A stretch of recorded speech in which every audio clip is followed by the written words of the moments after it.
Edmundo Murrugarra. Buenas tardes con todas, todos los presentes. Esta mañana tuvimos acá en la facultad la conmemoración de los 80 años de la derrota del fascismo en el mundo y el fin de la Segunda Guerra Mundial, tragedia que costó 60 millones de vidas de seres humanos en el país, en el mundo.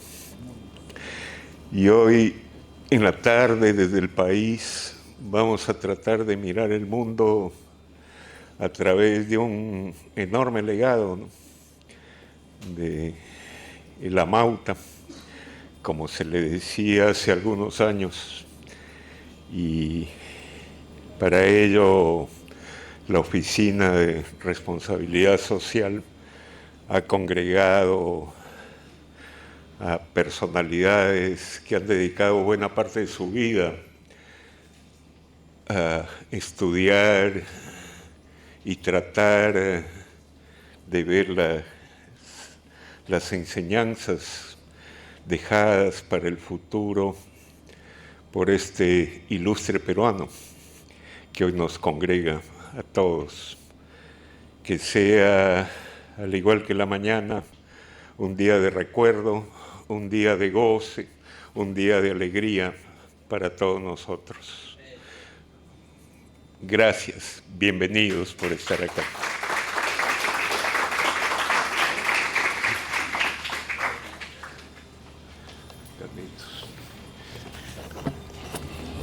Muchas gracias. Cuidado. Bien, ahora tendremos las palabras de bienvenida de nuestro magíster Javier Sicchar Valdés, jefe de la Unidad de Responsabilidad Social Universitaria. Con ustedes, Javier Sicchar. Un aplauso, por favor.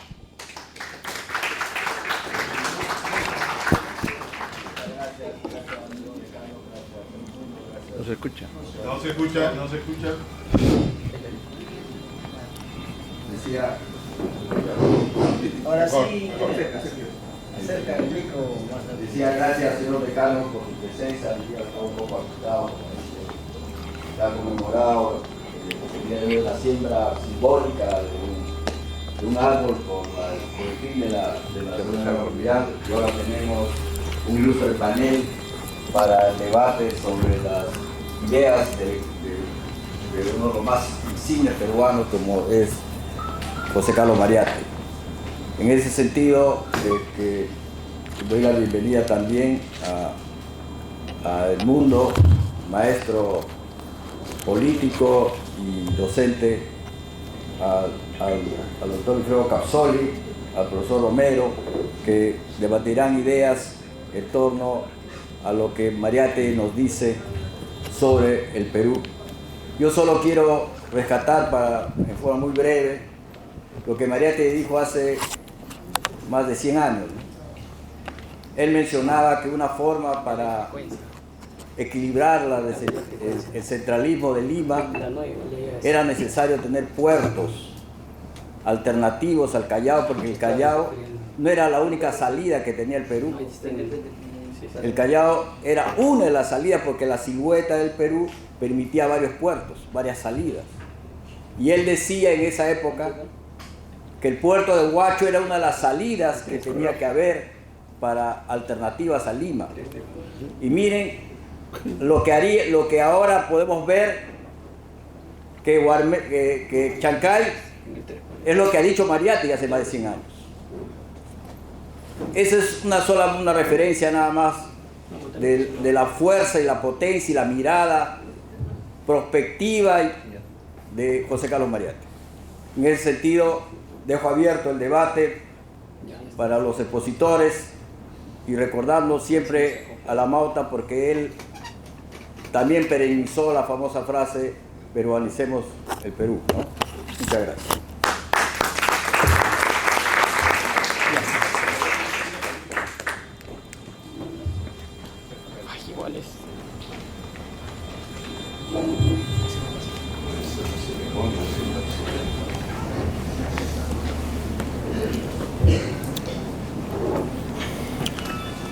A continuación, vamos a tener las palabras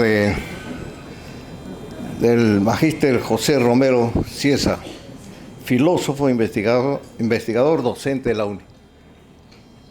Tiene la palabra.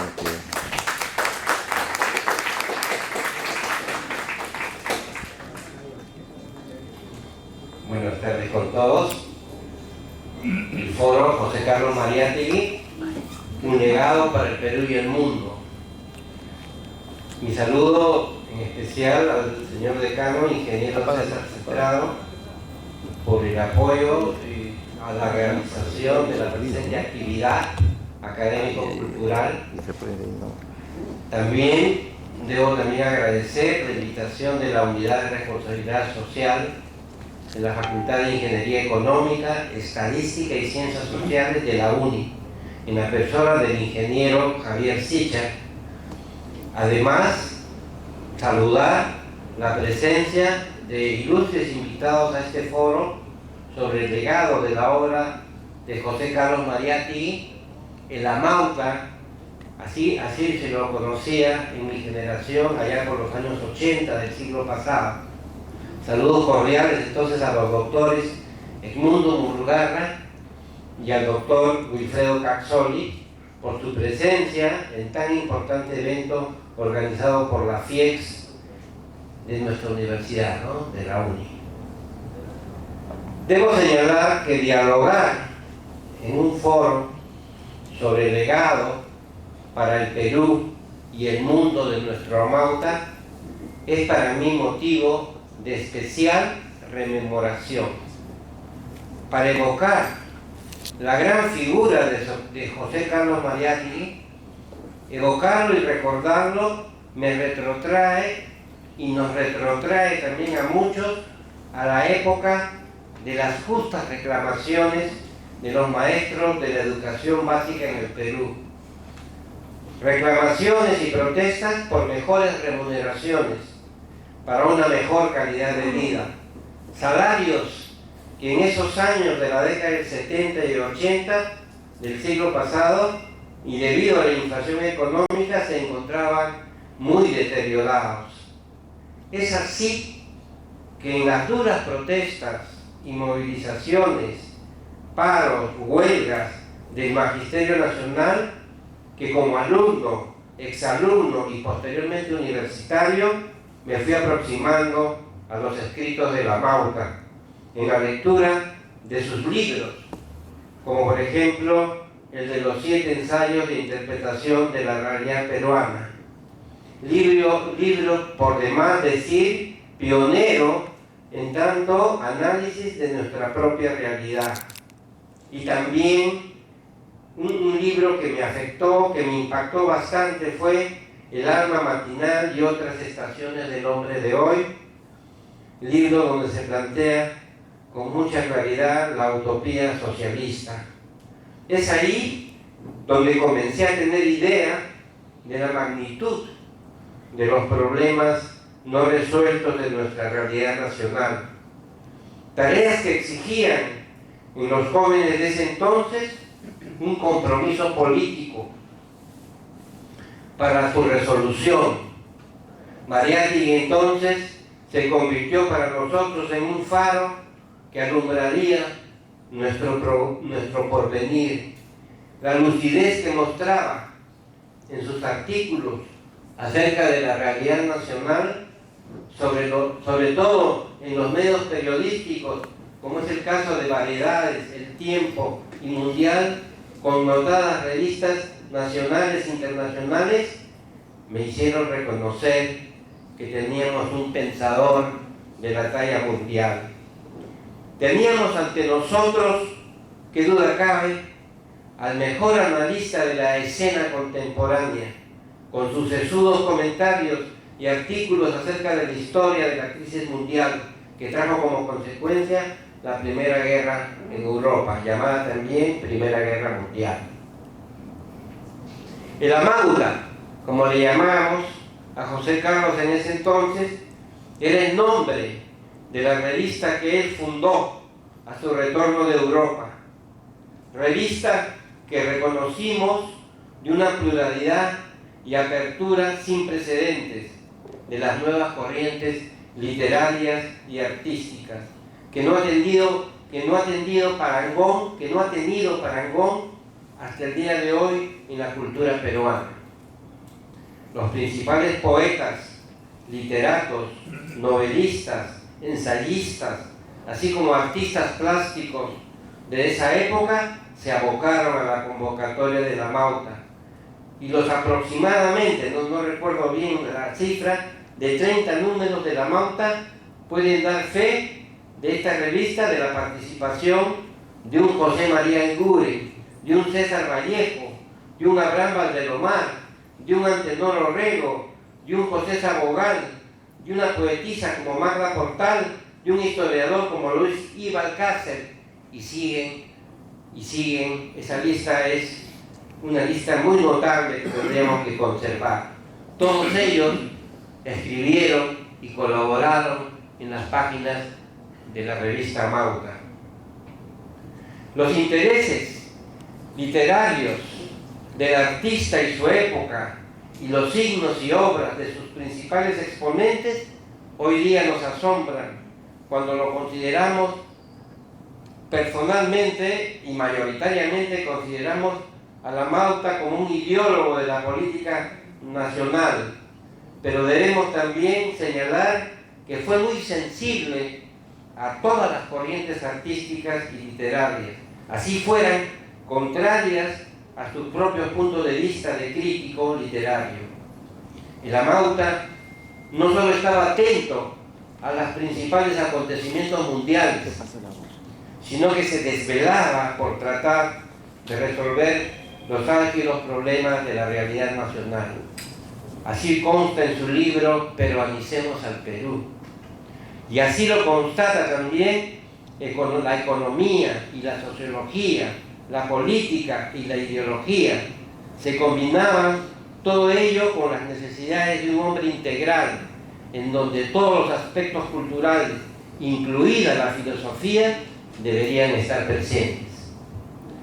Para muestra un botón, cuando abrimos el libro de los 7 ensayos de interpretación de la realidad peruana, libro que la Mauta publicó en vida, en el epígrafe, o sea, al inicio, hay una cita del filósofo Friedrich Nietzsche, que hasta el día de hoy parece ser intraducible del alemán, porque la cita aparece en alemán, ¿no?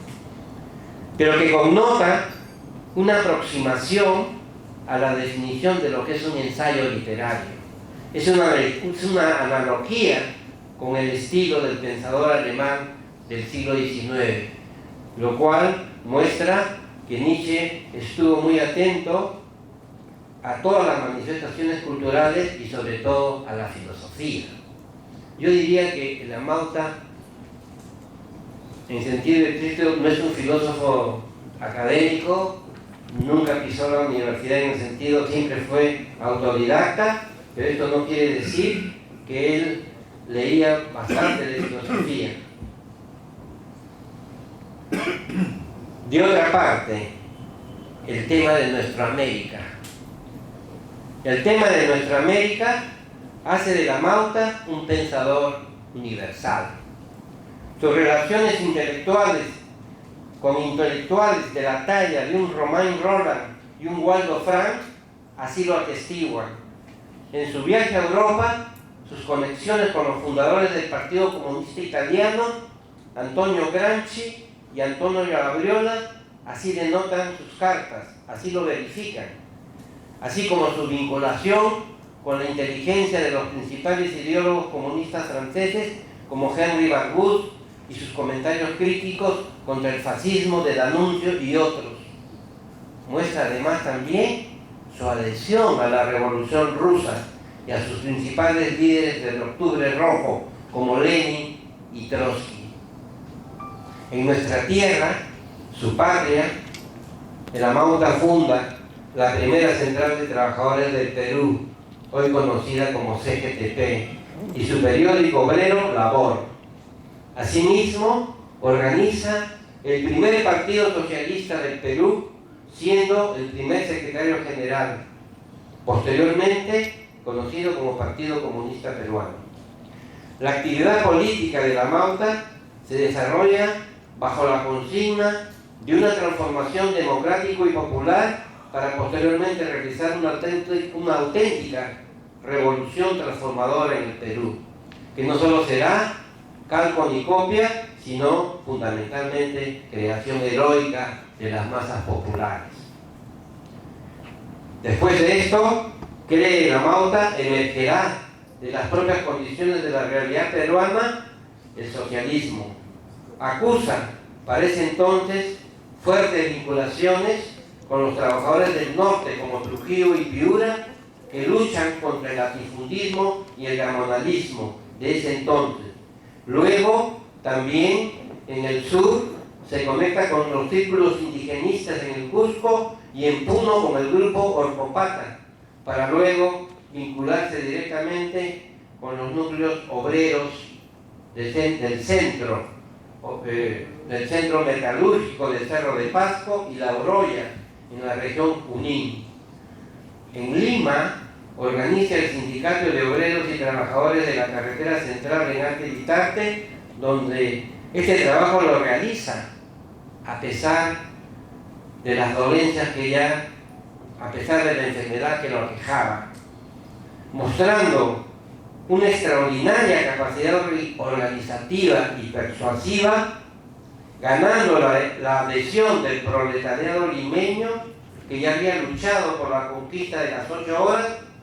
Sindicatos como los panaderos, los textiles, los mineros, los zapatos, todos ellos acompañan a la Mauta en la lucha contra el imperialismo opresor de ese entonces. En los últimos años de su vida, José Carlos adopta con resolución la concepción materialista de la historia de Karl Marx, filósofo y economista alemán, fundador del socialismo científico en Europa y organizador de la primera internacional de los trabajadores del mundo, y aboga por un cambio de régimen político de una república burguesa a un socialismo, como una etapa de transición al comunismo, donde todos los hombres, según Mariátegui, gozarán de los beneficios de una sociedad sin clases y todos vivirán en paz con igualdad de derechos y oportunidades para todos los miembros de la comunidad. Sin embargo, al parecer, el marxismo de la Unión Soviética, con la política o como política internacional, no podía cuajar como en los soviets en las comunidades santoandinas del Perú, pues las culturas amerindias tenían su propia especificidad. El colonialismo español había dejado como herencia una economía neocolonial, una cultura racista, la marginación de los indígenas peruanos. El Perú no era, ni tampoco es, hoy en día, una sola nación constituida. Las privilegiadas clases sociales altas y su forma de explotación del trabajo eran diferentes a la forma de trabajo en el mundo andino. La agricultura y el mínimo desarrollo del capitalismo industrial en ese entonces hacía inviable una revolución proletaria como se postulaba en la vieja Europa, por lo que había que hilar muy fino entre los diversos actores políticos para poder adoptar una política de frente único y poder armonizar al obrero de la costa con el campesino de la sierra y de la selva. Al parecer, Mariátegui es crítico ante las directivas del Comité Central Moscovita, pues solo una estrategia internacional no bujaría en la ambivalente realidad peruana. Se requería de una profundización en la cuestión intercultural para una revolución a la peruana. Pero la realidad pura, que no conoce de componendas, desconectó la vida de la Mauta, dejándolos abruptamente huérfanos y sin un derrotero claro a seguir, pues el escenario estaba siendo ganado por las fuerzas conservadoras. El Mauta fallece a los 35 años y acompañan sus restos al cementerio, no recuerdo si al presbítero Madexo o al Alcoal. o al cementerio El Ángel, a Lima. Yo he visto el video que se tiene de esa época, una multitud, una inmensa multitud de familiares, amigos y partidarios, lo evidencia la popularidad del histórico líder del socialismo peruano. América Latina pierde así al más importante ideólogo y filósofo peruano, solo comparable con Jorge Luis Recabarren en Chile y en Cuba con el filósofo Enrique José Barona. El militarismo y el pacto infame a media voz gobernará la política peruana durante casi todo el siglo XX. En las primeras décadas del siglo XXI, el liberalismo económico y político, la democracia imperfecta que se vio desmerecida por gobiernos corruptivos, nos mantienen hoy en día en un estado casi de frustración, donde la delincuencia y la corrupción son cosas de todos los días. En la utopía andina, corriente cultural que se encuentra vinculada con el mariaterismo, el historiador peruano Alberto Flores Galindo se hace una pregunta crucial. En la exposición de su pensamiento se pregunta: ¿qué hubiera sido si Túpac Amaru y su rebelión hubieran triunfado contra el colonialismo español? ¿Cómo sería el Perú de hoy si esto hubiera sucedido? Análogamente, podríamos preguntarme a alguien qué hubiera sucedido si el Amauto hubiera desarrollado su ideología y no hubiera desaparecido tempranamente arrastrado por la muerte. ¿Acaso el Perú sería diferente? ¿Sería acaso creer que el líder o caudillo puede cambiar por sí solo el destino de un país o de una nación? La política, como lo hemos venido explicando, sobre todo a mis alumnos de la UNI, no es más que la ciencia de lo posible. El liderazgo político no puede sortear muchas veces la infausta realidad. Se necesita de una organización sólida, como la de un partido o un frente de partidos, para poder superar todos estos escollos que la realidad nos impone.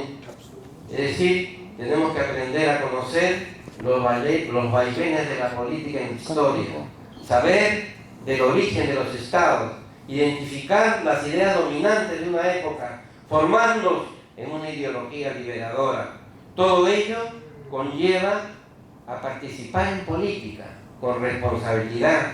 La política se inventó para resolver el problema de la convivencia entre los seres humanos. A ello apuntan todas las ideologías hasta el día de hoy. El escepticismo, o peor, el eclecticismo, es la peor salida para un país emergente como el Perú. El socialismo peruano nunca llegó a gobernar nuestra patria. En la mayoría de los países latinoamericanos ya lo han ensayado. ¿Qué pasa con nosotros? ¿Acaso no somos capaces de sacarnos el lastre neocolonial que entorpece nuestra existencia como país?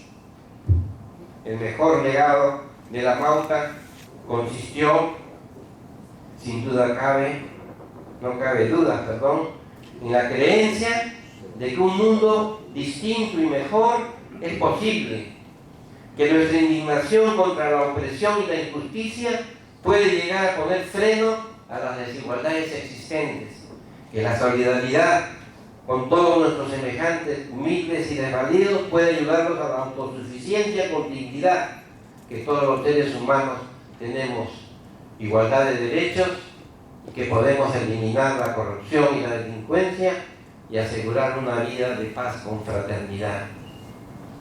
El principal escollo, y lo dejo como pregunta también, el principal escollo que ha tenido el socialismo peruano es la falta de unidad de criterios para una lucha común. El caudillismo está presente en todas las tendencias políticas. La izquierda peruana se amalgamó en una alianza que llegó hasta las municipales del año 83, para luego de enfrentamientos internos de la coalición terminaron por abandonar el proyecto democrático popular en camino al socialismo. Desde ahí, la izquierda peruana no ha vuelto a recomponerse y por lo tanto El proyecto marateguiano se ha postergado indefinidamente. No sabemos hasta cuándo, poniendo en peligro la democracia imperfecta que hoy nos gobierna, con el peligro del surgimiento de movimientos fascistoides ultraderechistas que dificultan el camino del progreso y el desarrollo de la patria peruana. Retomar los valores del socialismo marateguiano nos parece una tarea por realizar, pues seguir viviendo la opresión del sistema capitalista con una ideología demoliberal de por medio, nunca podremos salir del desarrollo. Necesitamos un socialismo peruano libre de ataduras y de totalitarismos, apoyado por todos los pueblos y culturas originarias que se incluyan en nuestro territorio, una patria inclusiva, libre de racismo, hermanados todos en una sola gran nación, que es lo que esperamos para el futuro de nuestra patria. José Carlos Mariátegui, sin lugar a dudas, es uno de los ideólogos y filósofos políticos más influyentes de la historia de América Latina y el Perú. Su legado podría resumirse en los siguientes puntos: defensor de la justicia y de la igualdad social, aplicó el marxismo a la realidad peruana y latinoamericana, reconociendo la necesidad de la lucha de clases que solo podrá ser abolida con la revolución socialista. Fue además uno de los primeros en reconocer la importancia de la cultura y la historia de los pueblos indígenas. Su obra ha sido fundamental en la lucha por el reconocimiento de los derechos de los pueblos originarios y de la defensa de la diversidad cultural. Reconoció la importancia de la literatura y la cultura como instrumentos para incentivar la conciencia social y la solidaridad entre los trabajadores y la promoción sobre todo de la cultura popular. Defendió la educación como un instrumento de liberación y de transformación social, es decir, la educación gratuita al alcance de todos. Lideró además la lucha por los derechos de los trabajadores y de los campesinos. Su pensamiento sigue inspirando movimientos sociales y políticos en el Perú y en América Latina. Muchas gracias. Un aplauso para el doctor Romero. Vamos conociendo los legados que nos dejó José Carlos Mariátegui desde todo punto de vista cultural, económico, político, social. Luego presentaremos las palabras del doctor Cirilo Wilfredo Capsoli Escudero. Ustedes un aplauso, por favor.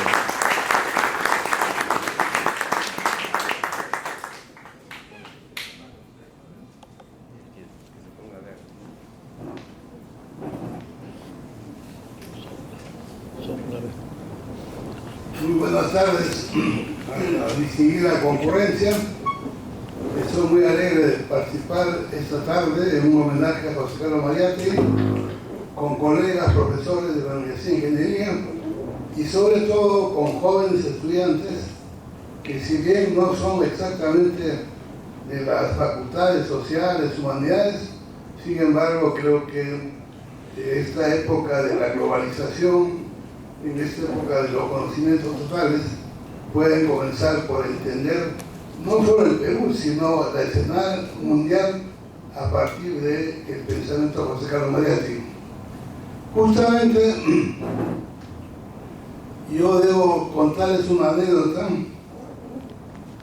que seguramente marcó mi destino personal. A ver, sonido.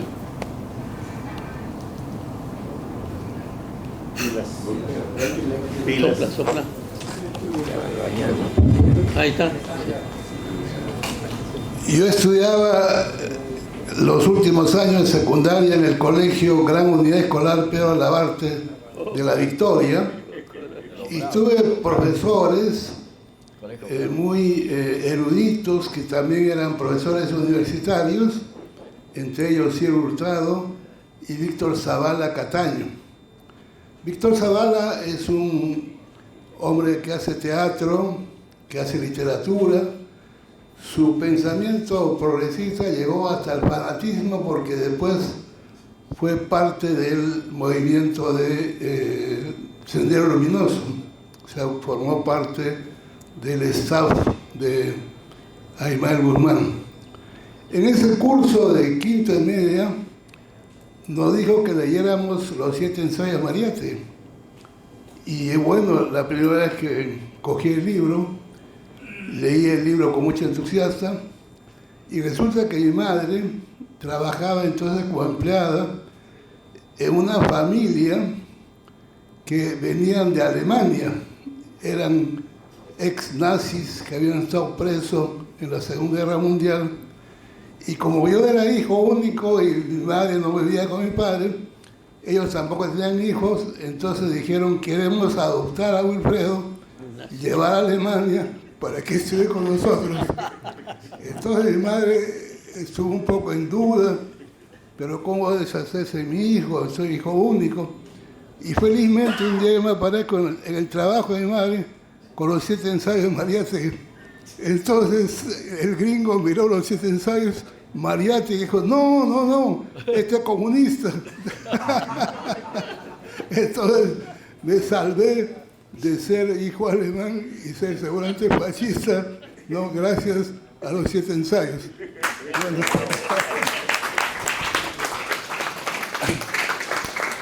Bueno, posteriormente, ya en San Marcos, he sido alumno de profesores muy brillantes, y particularmente a don Alberto Tauro El Pino, que en realidad es un gran pensador dado al movimiento de Mariátegui.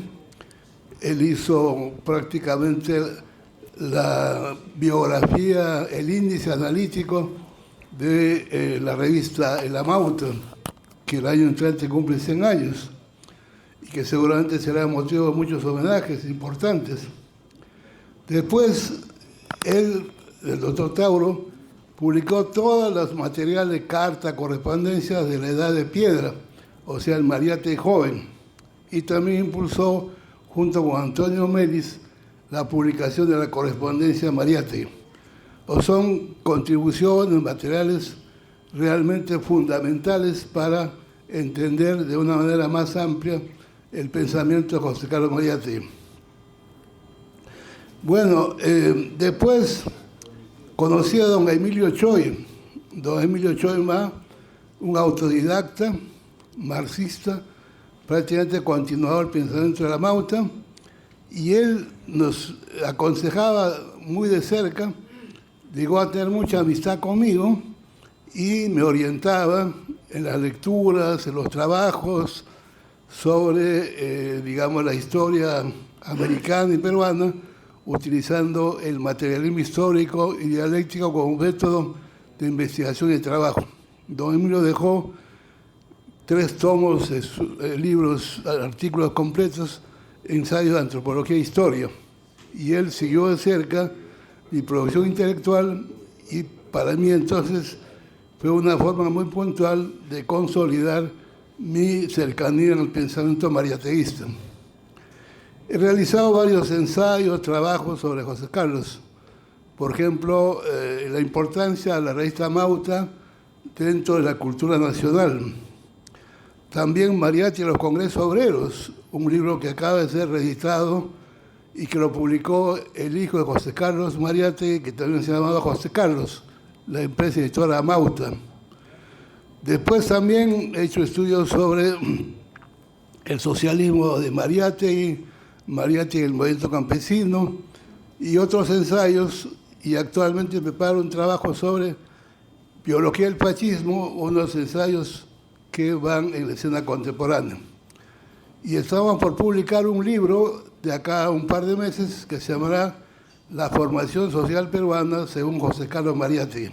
O sea, una relectura de la tesis de la realidad peruana, en la que se da cuenta de la economía, de las clases sociales, la literatura, la religión, ¿no? El descentralismo y el centralismo, que son temas que Mariátegui descubrió y debatía mucho, especialmente con don Pedro Zulem. Nosotros el año pasado hemos publicado un libro con Víctor Masi y Gutiérrez, ¿no? Que le decimos el patrón por haber financiado el libro, ¿no? Un libro de la Mauta, digamos, nuevo, Pedro Zulen, maestro sanmarquino, reconocido, elogiado por Jorge Basadre, por Luis Alberto Sánchez y muchos intelectuales. Había dejado inédito su trabajo, Gamodalismo y Centralismo, como título, constituido por varios capítulos en la que veía todo el tema del descentralismo, del latifundio, de las comunidades, de las ideologías y el socialismo como un precursor previo.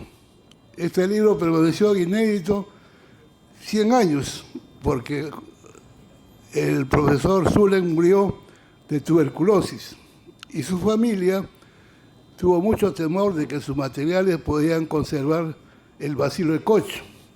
Y entonces todo el archivo lo metieron en cajones, en costales, en un rincón de la casa lleno de detergentes, plásticos, etc., cubierto, y estuvo en esa condición como 70 años. Cuando yo escribí un pequeño libro que se llama El pensamiento de acción proindígena, la hermana de don Pedro, la señora Elvira Zulen, me llama para decirme que vaya a su casa, que hay material que podría interesar.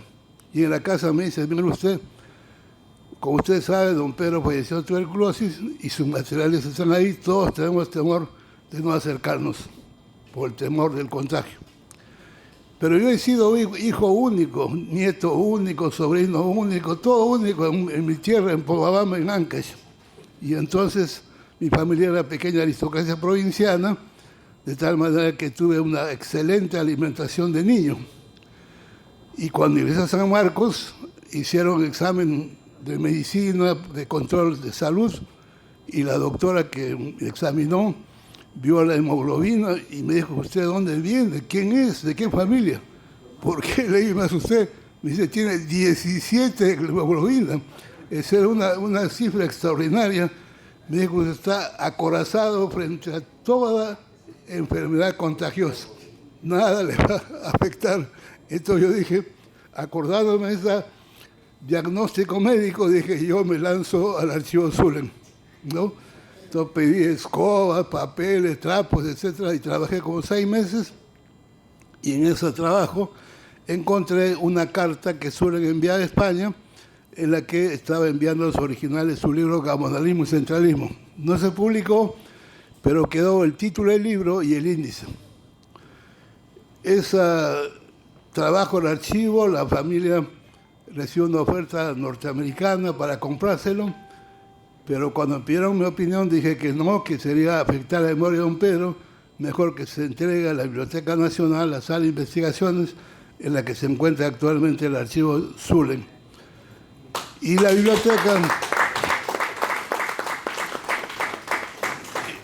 Biblioteca Nacional se comprometió a publicar el libro, Gamodalismo, Centralismo, Pedro Zulen. Pasaron como 10 años, yo mandé una carta notarial diciendo que por favor la biblioteca se comprometió a publicar el libro, y ellos, consultando con su abogado, me dijeron, efectivamente es una cláusula, pero no cláusula que obliga, que queda a criterio. La biblioteca no tiene dinero y por tanto usted vea la posibilidad de sacarlo. Yo quedé triste, pero entonces en muchas conferencias hay un libro de Zulen que hay que rescatar, y felizmente apareció Gutiérrez y Massi, ¿no? Y con ellos hicimos el trabajo. El año pasado se publicó el libro y está siendo acogido con mucho cariño, con mucha atención. Y yo considero ese libro, Gamodalismo y Centralismo, el espejo de los 7 ensayos. O sea, prácticamente, cuando uno hace un cotejo, va a encontrar muchos temas, muchas reflexiones que Zulen sostenía y que Mariátegui lo incorpora en sus 7 ensayos, porque eran amigos, formaban parte de la propia asociación proindígena. Y por tanto, no, bueno, me interrumpió la tecnología moderna. Yo soy un hombre viejo, ¿no? Estoy acostumbrado a lápiz y papel y teléfono fijo nomás, muy poco el celular. Bueno, entonces, felizmente salió el libro, ahora está circulando, y ojalá puedan leer, analizarlo. Suren está cumpliendo 100 años de la muerte, murió el año 25, y la Casa Museo José Carlos Mariátegui está realizando un boletín especial de su homenaje. Cuando salga el boletín, invitaremos para que nos acompañen. Y también la Casa Museo se prepara, igual que todos nosotros, en conmemorar varios centenarios en la vida cultural y política de Mariátegui. Actualmente estamos viendo los 100 años de la escena contemporánea. El año entrante se va a cumplir 100 años de la revista Mauta y el 28 se va a cumplir 100 años de la publicación de los 7 ensayos de José Carlos Mariátegui. Yo voy a comentar ahora básicamente esto de la escena contemporánea, que es el primer libro que Mariátegui publicó en vida, el año 1925, por la imprenta Minerva. Él mismo hizo el diseño de carátula, interiores, toda, digamos, la literatura de imágenes, de tipografía, diseño de carátula, interiores. Hace poco unos amigos han encontrado las plantillas que la editorial Amauta y Minerva utilizaba José Carlos para sus libros. Y es bien interesante porque se observa ahí toda la gama de imágenes, dibujos, símbolos, ¿no?, que acompañan estas ediciones de los 7 ensayos, ¿no?, y también la escena contemporánea. Y también en relación a los 7 ensayos, tengo una anécdota de contarles. Yo he sido hasta hace poco, hasta cuando era más joven y podía caminar y andar más desenvuelto, bibliófilo, es decir, buscaba libros, amaba libros, y los días sábados comenzaba a recorrer desde la Plaza 2 de Mayo, toda la Colmena, terminó en la Plaza San Martín, buscando libros viejos, libros agotados, en los suelos y en los libreros de viejos. Y también los domingos, religiosamente, iba a Tacora, a la parada, y ahí competía con los carretilleros que tenían ropa vieja, papeles viejos. Carretilla que llegaba, yo corría para ver si era un libro viejo por ahí. Y en uno de esos encuentro los 7 ensayos Mariátegui, la primera edición, con una firma dedicada con puño y letra de Mariátegui al médico Gastañeta, que le salvó la vida porque le amputó la pierna, porque iba a tener una gangrena, y entonces el médico lo curó. Obviamente a mí me tembló los brazos y el cuerpo de emoción, pero tuve que disimular frente al vendedor porque dije, me va a cobrar mucho. Me va a cobrar mucho. No, hice un acto teatral. Me dije, bueno, este libro ya muy viejo, pasaba además unas polillas. Me dijo, llévese los 5 soles. Así que me compré en 5 soles las 7 ensayos con una dedicatoria y una firma de José Carlos Mariátegui. Lo lleva a la casa de Javier, su hijo, y de José Carlos Mariátegui, su hijo, diciendo, tengo una joya del papá que debe estar con ustedes, porque en realidad es un tesoro bibliográfico esto, de tener una dedicatoria de su padre al médico que le salvó la vida. Pero Javier Mariátegui, que era un psiquiatra muy intelectual, muy amable, me dijo, doctor, está en buenas manos. Vamos a empasarlo, mejorarlo para que se conserve, no, y usted lo tenga en su biblioteca como un recuerdo personal. Efectivamente, dentro de los muchos libros que tengo, ese José Carlos es un tesoro que actualmente ha sido declarado Patrimonio Cultural del Perú. O sea, ojalá en algún momento se reedite de nuevo una edición facsimilar de este libro, de repente, como homenaje a los 7 ensayos, el 28 puede salir una edición de lujo, reeditado en términos facsimilar, y con comentarios, artículos, colaboraciones que podemos hacer todos los colegas que se interesan en comentar estos 7 ensayos Mariátegui, que es un libro fundamental, igual que el de Zulen, Gaudario Centralismo, igual que el de Basadre, Perú, Problema y Posibilidad, igual que de Luis Enrique Luis Valcárcel, Tempestad en los Andes, que son libros fundamentales, pioneros, que forman la base de nuestra identidad nacional. Bueno, este ensayo, este libro, La escena contemporánea, de Mariátegui, tiene 7 ensayos. Curiosamente, parece que Mariátegui era un poco cabalístico, utilizaba mucho la palabra, el número 7, porque sus famosos libros son 7 ensayos de interpretación de la realidad peruana. En la escena contemporánea no los numera, pero son 7. Comienza con la biología del fascismo, crisis del socialismo, crisis de la democracia, la revolución rusa, la defensa del marxismo, la revolución de la inteligencia, la religión en Oriente y el semitismo y antisemitismo. O sea, son 7 ensayos. La escena contemporánea es un título que se imagina, digamos, a un espectro cinematográfico. Es una visión de conjunto del mundo, de los temas más importantes. Y yo, cuando estuve invitado como profesor visitante en la Universidad de la Sorbona de París en el año 90, viendo la biblioteca, los archivos, encontré un curso que dictaban sobre filosofía política. Y en ese libro ponían como tema, libro de material de lectura y debate en clase, Biología del fascismo de José Carlos Mariátegui. Eso me sorprendió, porque los europeos son muy eurocentristas. Dejan de lado, digamos, la producción del tercer mundo, pero en este caso valoraban la importancia del texto de Mariátegui, la biología del fascismo. Es que este texto, este ensayo de Mariátegui, en realidad tiene una gran virtud metodológica, porque nos enseña cómo analizar un tema de política o de ideología.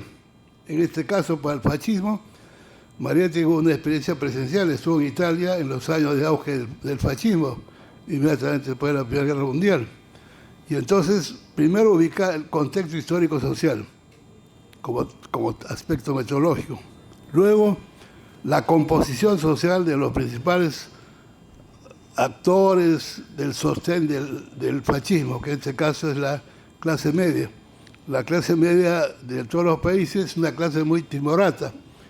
Tiene miedo de devenir en obrero o en proletario, aspira a ser burgués. Y como no lo logra, finalmente se refugia en el fascismo, que se consolida como una tesis fundamentalmente de incentivar el nacionalismo, en este caso italiano, o exacerbar la importancia de la clase burguesa o la clase media. Después enseña a analizar los líderes. ¿Cuáles son los líderes principales? En este caso es Mussolini, D'Annunzio, los líderes más importantes. ¿Cómo se formaron estos líderes? Culturalmente, políticamente. ¿Cuáles planteamientos se llevaron a cabo para proponer el avance del fascismo? ¿No? Y al final hace unos balances, ¿no?, que permiten entonces tener un esquema metodológico que no es estático, ni mucho menos, pero que puede ser básico para entender cualquier movimiento político ideológico. Yo he escrito un libro que se llama Anarquismo, Utopía Andina, justamente utilizado el esquema, la metodología de Mariátegui para estudiar el tema del anarquismo. El anarquismo es una ideología proletaria, semiurbana, pero en el Perú tuvo una particularidad de que llegó a penetrar y tener influencia en los indígenas y los campesinos. O sea, el anarquismo, el único país en el que se representa en el campo es en el Perú. Y se hicieron incluso congresos de indígenas, varios congresos indígenas, y publicaba una revista que se llama El Tahuantinsuyo. Y también planteaban ellos, junto con los líderes indígenas, la restauración del Tahuantinsuyo, la utopía andina. Aparecieron personajes como Carlos Condorena o Miguel Quispe en Cusco, Puno, Ayacucho, Arequipa, que decían ser los nuevos incas, los nuevos gobernantes, que buscaban la vuelta al Pachacutic. Pachacutic es una categoría quechua que al inicio significa la vuelta al mundo, significa el día se hizo noche, se oscurece, ¿no? La conquista habría sido un Pachacuti para los incas, pero los incas y los descendientes siempre aspiraban que habría un nuevo Pachacuti, que habría un retorno del Pachacuti, un retorno del Inca. Y comenzaron entonces a apostar por esta tesis en varios trabajos y movimientos que publiqué en un libro que se llama Ayos del Sol, Anarquismo y Utopía Andina. Entonces, en este texto de la escena contemporánea, yo he hecho ya un pequeño ensayo que está en internet, en todo caso voy a dejar el enlace para los que se interesan. Está un poco la lectura más sistemática de esta tesis de biología del fascismo, y pienso analizar el otro ensayo, que es la defensa del socialismo, para que el ensayo se llame Defensa del socialismo y condena del fascismo. El fascismo es un movimiento ideológico siempre latente. En Europa hay la posibilidad de un resurgimiento, y también en nuestro país hay manifestaciones y prácticas políticas que prácticamente lindan con el pensamiento fascista. Entonces, nosotros que somos demócratas, que somos ciudadanos que buscamos en la posibilidad de un socialismo, apostamos por seguir los trabajos, comentar, elogiar, difundir los libros de Mariátegui. Hay un congreso que habían hecho en Francia varios peruanistas, entre ellos Roland Forgues, bien conocido, estudioso de José María Arguedas, de Guren, también de Mariátegui, ¿no? Después también Bernard Lavallee, que es un historiador francés, Jean Piel, igualmente, todos ellos hicieron un congreso en homenaje a Mariátegui con el título de Mariátegui, un libro abierto para la posteridad. Esa frase realmente es una frase que sintetiza muchísimo el pensamiento, el valor de Mariátegui, que cubría todos los problemas que incumben al mundo, ¿no? Un libro abierto. Y efectivamente, en la gran cantidad de textos que produjo Mariátegui encontramos de economía, de socialismo, de política, religión, de arte.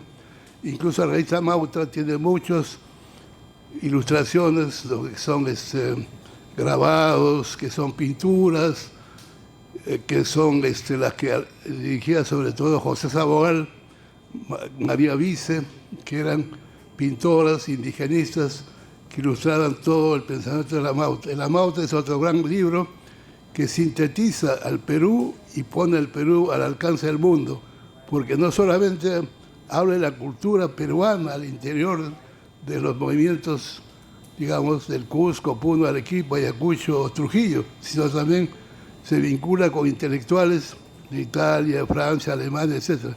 O sea, la Mauta es el puente cultural, el proceso de la globalización cultural socialista que planteó José Carlos Mariátegui. Bien, entonces, estas mis ideas en general, espero que les sirva de una referencia este testimonio sobre la Mauta de José Carlos. Muchas gracias.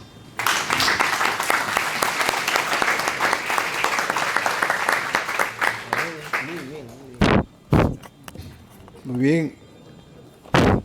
A continuación, recogemos lo más importante.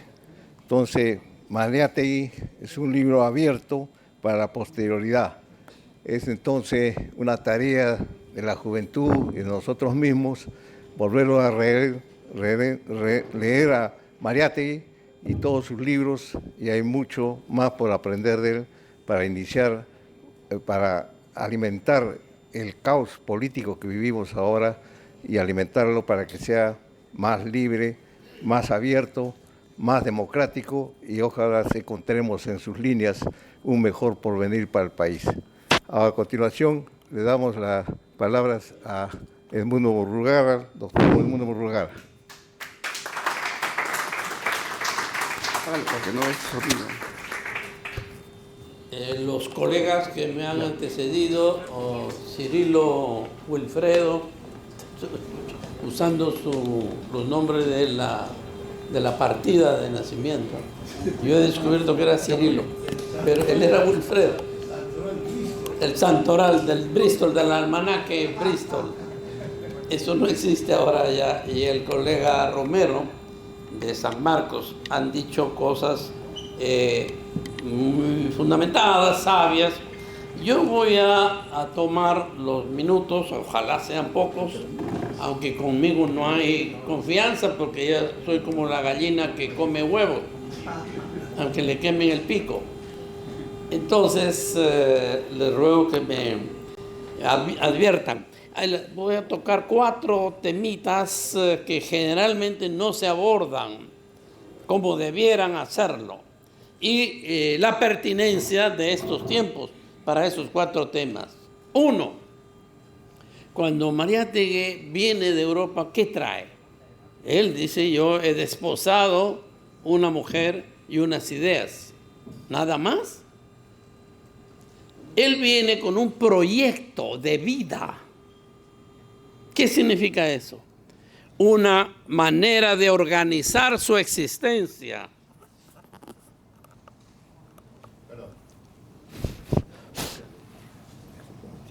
De apoyar ahí, claro. Ya está.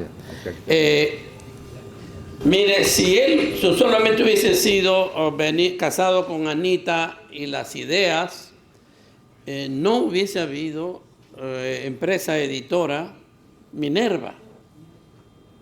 No hubiese habido un plan de publicaciones, libros, y luego la revista, y luego el periódico. No hubiese convencido a su hermano Julio César a que él se encargue de toda la gerencia de este aparato administrativo. Mariátegui viene de Europa con imaginando un aparato de producción. ¿De producción de qué? De cultura.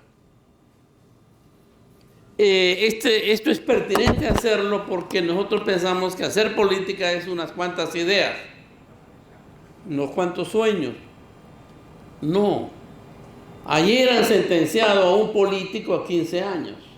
Hace un par de años sentenciaron a una amiga nuestra, alcaldesa de Lima. No la han sentenciado, la han sometido a proceso judicial. ¿Por qué? Porque no se pusieron, como Mariátegui, decir, bueno, ¿y de qué voy a vivir? ¿Y de dónde sacamos la plata para financiar el periódico, la radio, los viajes, la casa, la habitación? ¿De dónde?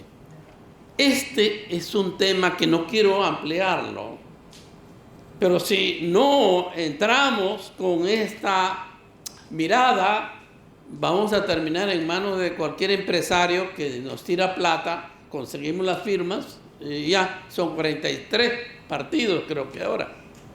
¿Eso es política? ¿Eso es hacer política? Mariátegui, por supuesto, va a decir, eso es una cochinada. Ideas sí, pero solo ideas, ya veremos en el 4º punto, si son solo ideas. Y cómo por reducirlo a ideas, es que estamos llorando. No quisiera entrar más, pero hay que mencionar o reiterar o subrayar simplemente cuando él empieza a sacar la revista Mauta, esa carátula, ese bosquejo de rostro indígena, es fruto del trabajo de José Sabogal. José Sabogal hasta llega a Lima, de su periplo de Italia, Buenos Aires, la sierra de Argentina, Bolivia, Cusco, y de Cusco finalmente viene a Lima. Y Mariátegui llega el 23. José Sabogal llega antes que Mariátegui a Lima. Él estaba todavía, Mariátegui, en Italia y luego en Francia. Entonces, cuando él llega acá, encuentra que un aspecto fundamental de la disputa del imaginario y del corazón de la gente tiene un actor, que es José Sabogal, la representación de nuestra estética, nuestros colores, nuestras formas, nuestros vestidos. Tiene un representante que está abriéndose campo en Lima, en el Perú. Pero ya no quiero extenderlo porque si no voy a consumir, pero él trae un proyecto. ¿Y dónde lo aprende? Lo aprende en Italia con el equipo del orden nuevo, el orden nuevo, que era el equipo del Partido Socialista. Pero del equipo del orden nuevo ya tenía discrepancias con el Partido Socialista. Está allí destacando ya un jorobadito cabezón deforme que es Antonio Gramsci.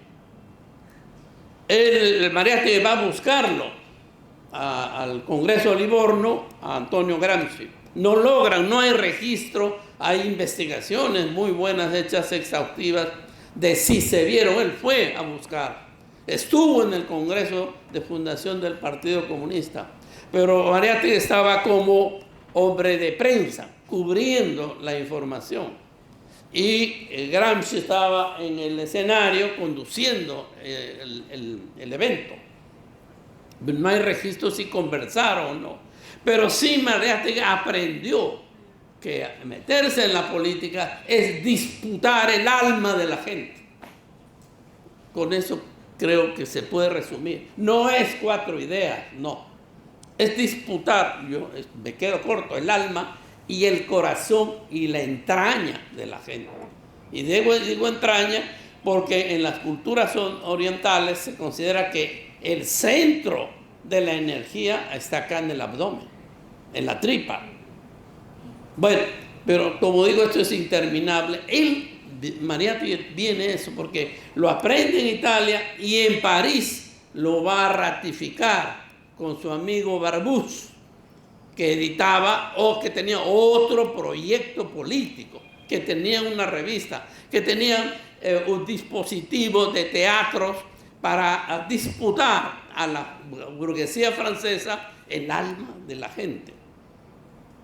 Dejo aquí. Entonces, si alguien quiere, y sé que hay unas personas que quieren meterse en política, que lo hagan en serio. Y hacerlo en serio significa, oye, ¿de qué voy a comer? ¿Y con qué vamos a pagar los pasajes? Y el transporte. ¿Y dónde vamos a vivir? ¿De qué cosa va a ser? ¿Cómo vamos a disputar? Particularmente un tema, que es la falla fundamental de lo que se llama izquierda en el Perú, la comunicación.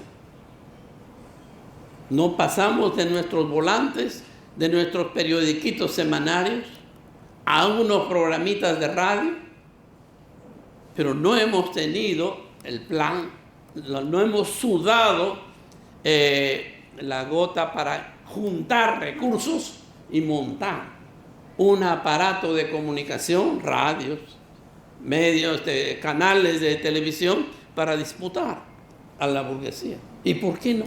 ¿Quién nos ha prohibido? ¿Alguien nos ha dicho, no, ustedes no pueden hacer, pasen de los volantes a otra cosa? Ya, dejo este punto ahí, porque si no entramos con esta actitud, no vamos a disputar el alma de la gente, no vamos a disputar su corazón, su entraña, no. Y por lo tanto van a ser movimientos pasajeros. El segundo tema, ya que estamos entrando a estas dimensiones, es el que está expuesto en el ensayo número 5. ¿Se acuerdan cuál es? ¿Cuál es el ensayo número 5? Fuerte. El factor religioso. Estamos en Semana Santa. ¿Cuál es la presencia del socialismo de los pueblos en esta representación de la vida que ha construido el cristianismo y el catolicismo en particular? Sí existe, pero no de la gente que se llama de izquierda. No. Ustedes tienen que ir a Paucartambo, en el Cusco, y ver cómo las comunidades indígenas le disputan tú a tú el alma de la gente, le disputan a la Iglesia Católica. Son 18 danzas o 14 según el año que van a la fiesta de Paucartambo de la Virgen del Carmen, el 16 de julio, ¿no? Y cada danza es un pueblo, representa a un pueblo que quiere que la Virgen vaya a su pueblo y se quede en su pueblo. Entonces una disputa cultural, estética, en todo el pueblo danza, en todas las calles están llenas, y para ver si se logran vencer a los Capachuncho, que son los guerreros de la Amazonía, que todos unidos con sus lanzas de esa madera negra, defendiendo a la Virgen de los otros que quieren llevársela. Y los más audaces son los Sagras, que son gente con sus máscaras de las alimañas más horribles que hay en el planeta Tierra, culebras, sapos, todo se disfrazan, y se disfraza la familia, no los jóvenes, no los adultos. Desde niños, 7, 8 años, ya están disfrazados y como familia trepan los balcones y los techos y van de esquina en esquina para robarse a la Virgen María.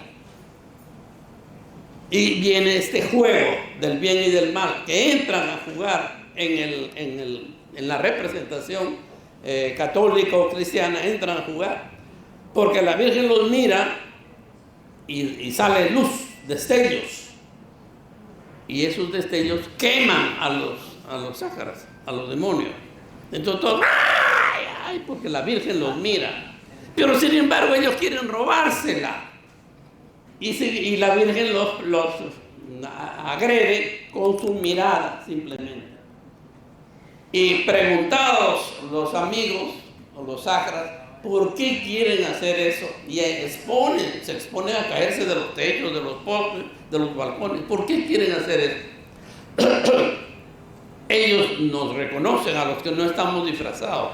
Nosotros no sabemos quién es. Entonces, no, compañero, impuesta la voz para que no le reconozca quién es. Entonces, ¿por qué quieren llevarse a la Virgen? Y te dan un argumento irrefutable. Compañero dice, pero si ha dado un hijo tan bueno y tan lindo como el niño Jesús, que tenga más hijos, pues, porque se va a quedar como un hito nomás. Entonces tú dices, tiene razón, pues, ¿qué va a hacer? No hay razón que diga no, pero si tiene tal criatura como hijo, que tenga más, ¿no?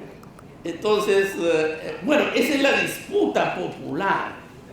Eso es lo que hace nuestro pueblo espontáneamente, pero ahí no ha habido nadie de izquierda, ni socialista, ni mala, ni nada, que haga esa disputa. Ya, no quiero ir más abajo, pasar ya más a fondo, porque eso lo hemos hecho los niños con San Juan. Hay procesiones toda esta semana, y en los pueblos, el santo que está ligado a los niños, y nosotros nos vamos detrás de él, y los jóvenes, es San Juan.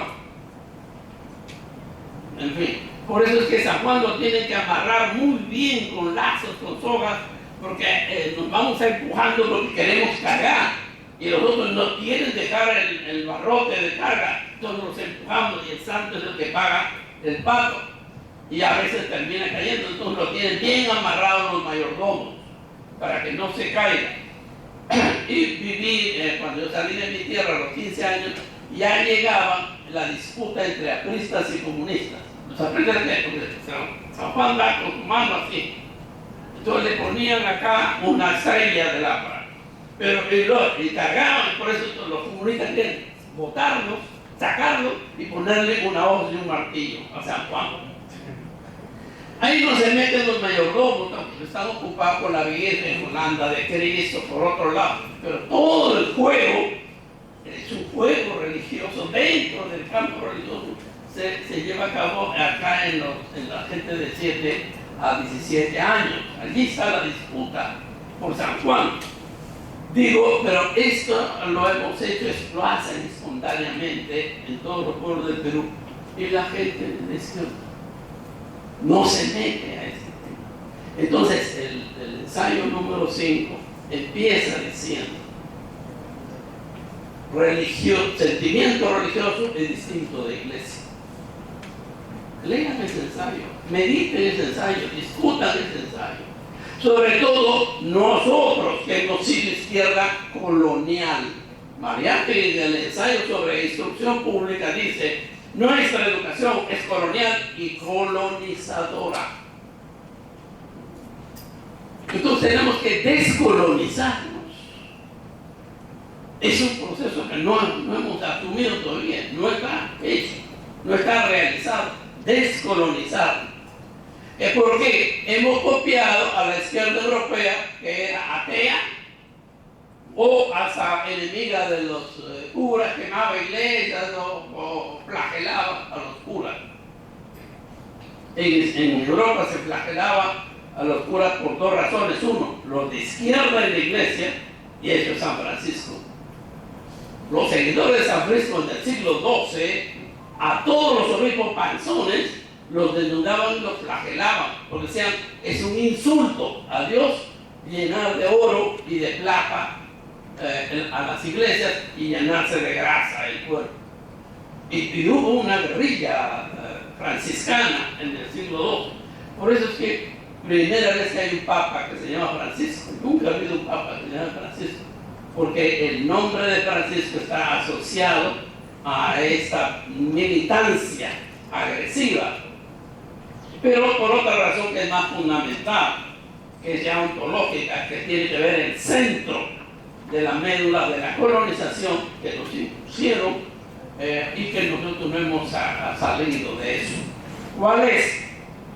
San Francisco, cuando se armaban los pueblos con machetes y hachas y cuchillos para ir a matar el lobo, ¿qué decía San Francisco? ¿Quería que lo maten o no que lo maten? No quería. ¿Por qué decía? ¿Cuál es el argumento de Francisco? Porque es mi hermano lobo. Y querían, le metían veneno a los pajaritos cuando había cosecha para que los pajaritos no se coman la cosecha. Nuevamente San Francisco estaba allí. No, dejen, yo les voy a hablar a los pajaritos. Y tiene sus sermones a los pájaros. ¿Qué estoy diciendo? Que una de las tesis de la colonización es que los seres en el universo son de los humanos y los no humanos, y los otros. Los otros seres no humanos están al servicio de los humanos, y los humanos pueden hacer lo que quieran con el resto de seres. Los resultados los vemos en toda la humanidad. La destrucción de la vida en el planeta, que amenaza destruir la vida humana. No quiero extenderme, pero aquí está una de las claves del factor religioso. Para pasar al otro, menciono: ¿y por qué Mariátegui? ¿Y por qué lo traes a Mariátegui acá? Porque Mariátegui en su ensayo 5 empieza: sentimiento religioso es muy distinto de iglesia. Iglesia es un aparato de poder. Sentimiento religioso es un sentimiento, es una imaginación, un estado de conciencia cósmica. Y Mariátegui lo escribe y plantea, antes de irse a Europa, modificar el Evangelio. A él lo manda la revista La Prensa de Ulloa a que cubra que habían, creo que por Barranco habían cortado los árboles. Entonces él lo manda al periodista Mariátegui a que cubra ese evento. ¿Por qué han cortado? ¿Qué razones hay? Él hace un largo estudio sobre el árbol y los humanos. Para hacerla corta, concluye: hay que cambiar el Evangelio.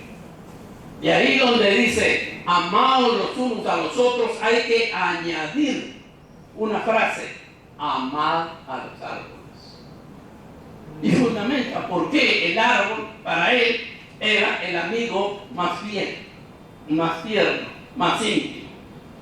Agrega 50 años después, más 60 años después, en su diario, en su segundo diario, tiene una conversación con el pino de Arequipa. Igualmente se secretean entre los dos y el uno le cuenta secretos a los otros, lo que está viviendo, etc. Entonces Mariátegui plantea esa modificación del Evangelio. Fíjese, ese atrevimiento. Pero ¿quién eres tú para plantear, modificar el Evangelio? Soy un ser vivo, punto. Y no necesito más argumentos. Y justamente hay que salvar a los árboles. Esto es salvar la Amazonía, salvar los bosques que hemos destruido. Y como ya está avanzando mi tiempo, el tercera idea de recuperar el mariachi es el sujeto de la revolución. Parte de nuestro colonialismo es que era el proletariado. ¿Quién es el proletariado? Que trabaja en una empresa, en una fábrica y no tiene propiedad de medios de producción y apenas le pagan un salario. Ese es el proletario, ese es el revolucionario. Y él se menciona, construye, funda la Confederación de Trabajadores del Perú. Lean, sin embargo, creo que está en el alma matinal, un artículo de 1926. Los maestros y las nuevas ideas. ¿Qué dice en ese artículo?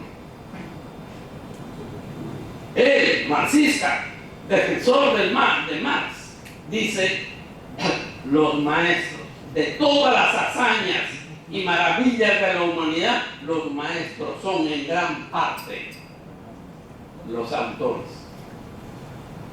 Pero de todas las tragedias y desgracias de la humanidad, los maestros son igualmente en parte responsables.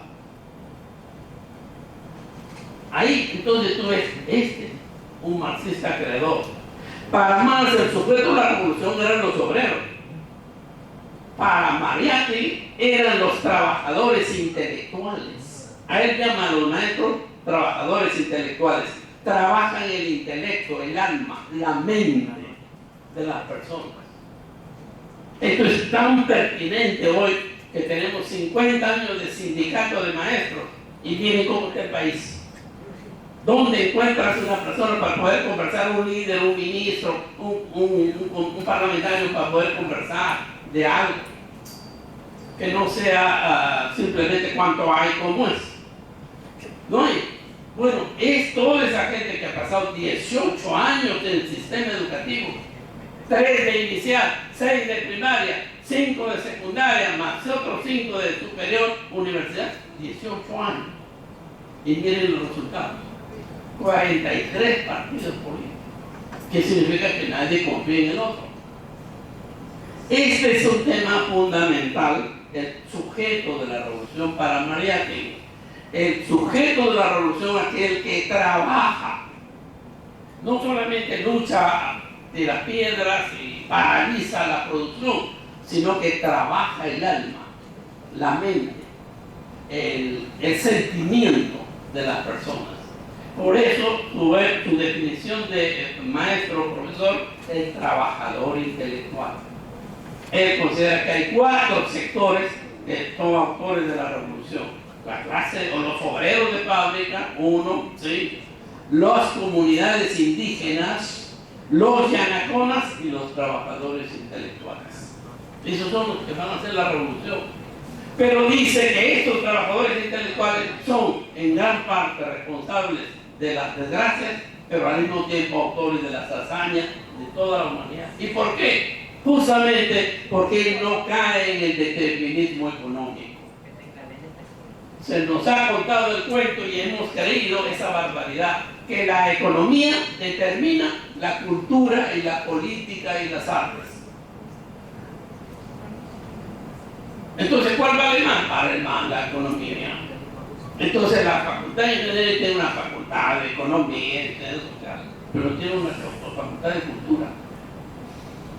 ¿Cuál es el problema ahí? Que hemos entrado a conocer a Marx por los prólogos de alguna de sus obras, porque esa frase está en el prólogo de una introducción a la crítica de la economía política. Es una frase, un parrafito, nada más. Pero hemos entrado acaso a conocer a Marx a través de su obra cumbre fundamental, El Capital. En El Capital, él tiene que demostrar cómo se genera la riqueza, de dónde sale la riqueza. Y ahí es donde aclara que si la economía determina la cultura y la educación y la política, la cultura y la educación a su vez determinan la economía. Muy sencillo, ¿cuál es? Si yo soy un trabajador y hay un árbol precioso y le tiro hachazos, termina en una mesa, termina en una puerta, en un altar, por simplemente fuerza del hachazo. Marte dice, no, son las destrezas, los conocimientos, las habilidades de ese trabajador lo que crean la riqueza. Entonces, la educación, la cultura es la que determina la economía, la producción. Esto no ha predominado en los 500.000 maestros que hay en el Perú y en los sindicatos, no. Ellos son fuertes y luchan y denodadamente y con razón porque tener un mejor salario y tienen derecho. Pero a su vez, y el alma de los niños, de los 10 millones de jóvenes y niños, y su alma, su deseo, su imaginación, su querer, ¿dónde lo dejas? No te importa lo que el ministerio diga que hay que trabajar con los estudiantes, no te importa eso. Y efectivamente todo lo que es currículum, todo lo que es creencias e imaginación se le ha dejado a los medios de comunicación, al resto de currículos. Y porque ese currículum y el oficial no lo asume. Finalmente, y termino acá, para el clásico, ¿cuál es? En la universidad. Mariátegui señaló que nuestra educación es colonial y colonizadora. Es una copia de la europea. Esa facultad tiene, sin embargo, tiene algún palpitar que lo lleva a buscar, ampliar. ¿Cuál es el debate acá? Y termino con eso. La universidad es el punto más alto de una dimensión humana, de la múltiple dimensión humana, que la modernidad occidental y el capitalismo lo han convertido en la principal y a veces en la única. ¿Cuál es esa dimensión? Eso se llama el pensamiento analítico. Percibes, defines, lo nombras con vocablo y estableces asociaciones, una variable con otra variable. Ciencia. ¿Qué se ha excluido? Y ahí Mariátegui están actuando. Lean, y nunca se cansaremos, por ejemplo, el amor y el conocer. Cuando él hace su examen de la película Quimera de Oro, donde está Charles Chaplin, va a buscar el oro en Alaska, él elabora este tema y dice, Charles Chaplin lo encontrará el oro porque está enamorado. Porque el amor es una vena, es una energía que conduce al saber. Y si el Quijote hace tales hazañas es porque está enamorado. Y el enamorarse de una pareja, el enamorarse de un pueblo, de un país, de la humanidad, o empezando por la vida. El tema es del amor. Pero hay otros, los afectos. El afecto. Cuando él en la introducción a 7 ensayos dice, pongo mi sangre en mis ideas. ¿Cómo? A ver, ¿qué he escuchado mal? ¿Qué cosa pones? Mi sangre. ¿Dónde? En mis ideas. No son las ideas solas. Su pasión, lo entraña, lo que más ama, lo pone en sus ideas. El papel epistemológico cognoscitivo que tienen las pasiones. Y la ciencia moderna se construyó diciendo que era neutra en cuanto a valores y pasiones y afectos, que era neutra. Y la gran mentira, ¿no? Sino que tú quieres dominar ese bosque, tú quieres convertir y sacar el mineral de esa montaña. Entonces no necesitas ahí y tienes que perseguir y extirpar las idolatrías. Que la gente diga que hay un ajo, que hay la Virgen Santa Rosa, que fuera de eso. Si no, no puedes dinamitar la montaña o el bosque. Tienes que quitar todos los afectos y los resultados son los que vemos actualmente. Entonces la discusión ahora está toda la educación. Antes nos enseñaban a cantar en las escuelas, ahora nos enseñan a cantar en las escuelas. ¿Dónde vamos a aprender a cantar? ¿Dónde? En la universidad, no, tampoco, no, está perdiendo el tiempo, que está entretenido en cosas que no son fundamentales. ¿Dónde hacemos teatro? ¿Dónde bailamos? ¿Por qué? Porque se ha convertido, y aquí sí termino, no, pero yo les dije que yo como gallina no me huevo, ¿no? ¿Cuál es el tema? Que no podría haber desarrollo de la ciencia ni el capitalismo, y por lo tanto no podría los niveles infinitos de producción sin la destrucción de los otros seres por un grupo de seres humanos. Entonces aquí está el tema, que la humanidad está en peligro porque se ha hecho de la acumulación al infinito el valor principal, lo más valioso. Y vale aquel que acumula al infinito. Aquel que no acumula no vale, no tiene ese valor. Y aquel que baila más, ese no vale. Y aquel niño que se ríe más en la escuela, que hace chistes, ese no vale. El niño que sabe más matemática, más redacción, ese es el más inteligente. Se lleva el premio, el campeón. Esa es la esencia del colonialismo, que nos enseña entonces a convivir para acumular. La convivencia está subordinada a la acumulación y no al revés. La acumulación hay que hacerla. Por eso el dicho milenario es guarda pan para mayo, porque si no guarda pan, ¿con qué haces la fiesta? ¿Con qué celebras tu cumpleaños, tu casamiento, etcétera? No, ¿con qué? ¿Con qué Jesús hubiese invitado trago en las bodas de Canaán? Porque se acabó el vino, pues, y tu mamá la vez que me dice, oye, ponte la tuya, pues, entonces hace llenar de agua todas las botijas y las convierte en vino. Porque hay necesidad de la fiesta, la principal fiesta de la vida. La fiesta tiene que ser el centro que subordine a la acumulación.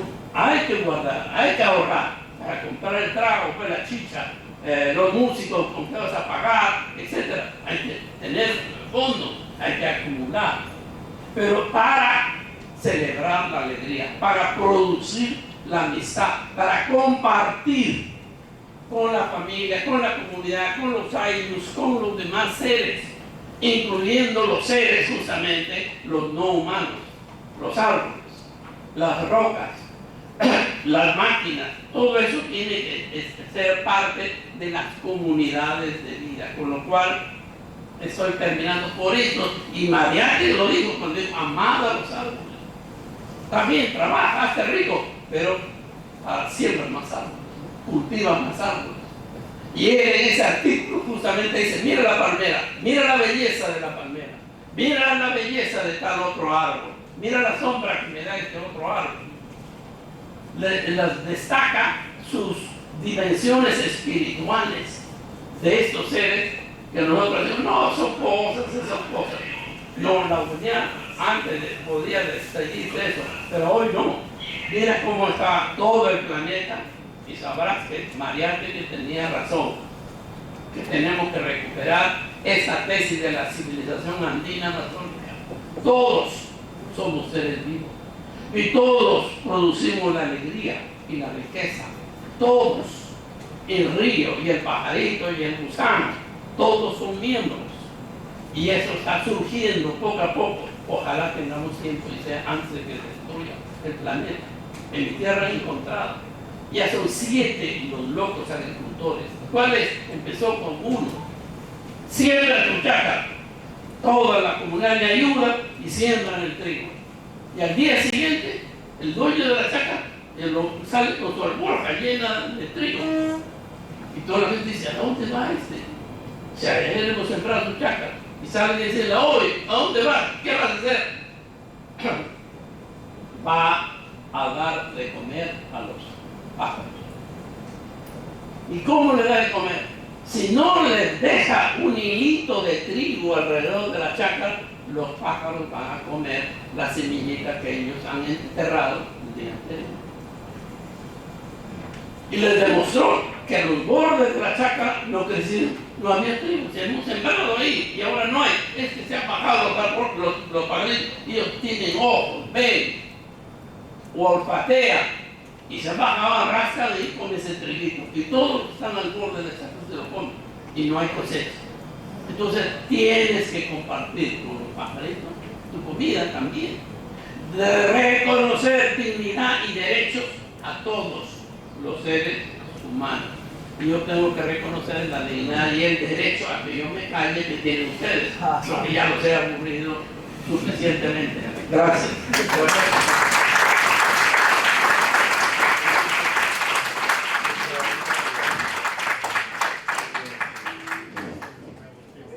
Ahora, los participantes públicos, estudiantes, tienen la oportunidad de hacer una pregunta, la que ustedes deseen hacer algunas preguntas. A ver, tienen, por favor, no pasar de 5 minutos si para que no sea extenso, o 2 minutos para su pregunta. A ver, adelante. Buenas tardes.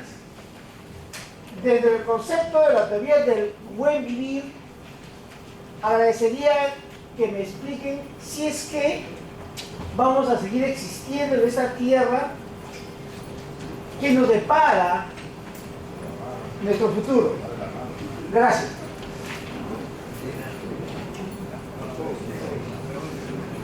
Una otra pregunta para hacer.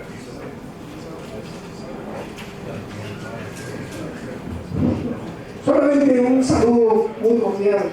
En realidad emocionado, como titular del Centro Historia, con la presencia de distinguidos intelectuales. Y en particular, para muchos jóvenes, seguramente, puedo decirlo, estamos delante de un nuevo lugar. Y seguramente muchos jóvenes oirán alguna vez en literatura hablar de la llamada Nueva Izquierda, cuando eres el fundador de la Nueva Izquierda. Estamos acá, eso quería ser mencionado. Solamente eso, un gran homenaje en un nuevo lugar a Evaristo Yávar, así lo conocíamos los jóvenes. Muchísimas gracias.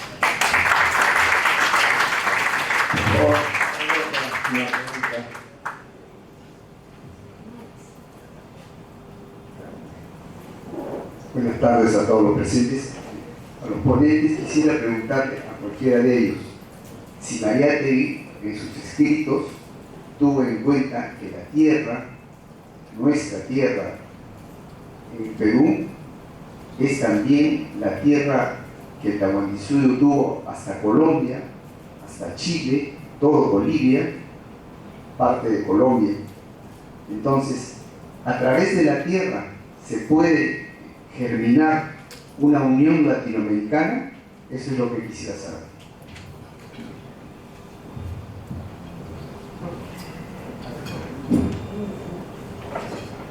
Gracias. Una consulta, bueno, una pregunta, pero una brevísima antes. Soren Kierkegaard decía, se comprende hacia atrás, pero se vive hacia adelante. Con esta cita quiero preguntar, en la actualidad, en la era de la información, donde la ignorancia es una elección y donde las pulsaciones, y donde las relaciones se dan a través de pulsaciones virtuales y ya no a través de pulsaciones humanas, ¿qué vigencia y qué derrotero puede seguir el aún vigente pensamiento de Mariátegui en una juventud aletargada, y me van a disculpar el término, idiotizada con la tecnología? Gracias. Sí. La pregunta, después continuamos. No sé quién se atreve. A ver, doctor. Bueno, comenzaré por responder la última pregunta. O sea, la vigencia de Mariátegui en una sociedad globalizada como la actual, en la que las redes inalámbricas, las distancias y el tiempo desaparecen, prima la instantaneidad, prima, digamos, la visión directa del frente a frente, cara a cara. Antes, una carta que escribía un limeño a España demoraba 6 meses en llegar, y dar 6 para recibir la respuesta de qué pasaba en Europa. Luego con los barcos, digamos, a vapor y los aviones fueron disminuyendo los días, las horas, y ahora prácticamente es simultáneo. Yo tengo mis hijos que viven en el extranjero y siempre los domingos estoy atento para ver quién llama, qué están haciendo, qué hago yo, etc. Entonces es una alegría directamente, digamos, emocionante ver esta posibilidad. Mariátegui en realidad, como decía ese homenaje que le han hecho al libro abierto, creo que sobre todo en la etapa de la globalización, que son tres momentos fundamentales. Primero la conquista de América, donde la geografía se hizo mundo, la revolución industrial en Inglaterra, el siglo XVIII, donde la economía se hizo mundo, y la tercera, el siglo XX, que es la cuestión de la cibernética. Mariátegui anticipa, ¿no? Presenta esa tesis de la globalización en su libro La escena contemporánea, en la revista Mauta, de tal manera que podemos consolidar, digamos, el pensamiento de Mariátegui con un pensamiento global en el que se lucha, se apuesta por la democracia, por el socialismo y un futuro mejor. Creo que esa es, digamos, la respuesta que quisiera hacer. Yo tengo acá algunos libros que he traído para vender, si les interesa, me voy a estar con el Soler, con el Centralismo, etc. Gracias.